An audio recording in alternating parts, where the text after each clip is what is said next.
ভালোবেসে কি করে ভুলে যেতে হয়, তোমার কাছে শিখেছি।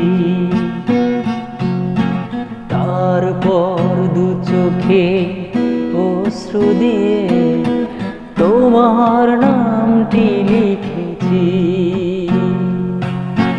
ভালোবেসে কি করে ভুলে যেতে হয়, তোমার কাছেই শিখেছি। তারপর দু চোখে অশ্রু দিয়ে তোমার নামটি লিখেছি। আমার হৃদয়ে তোমার বসবাস,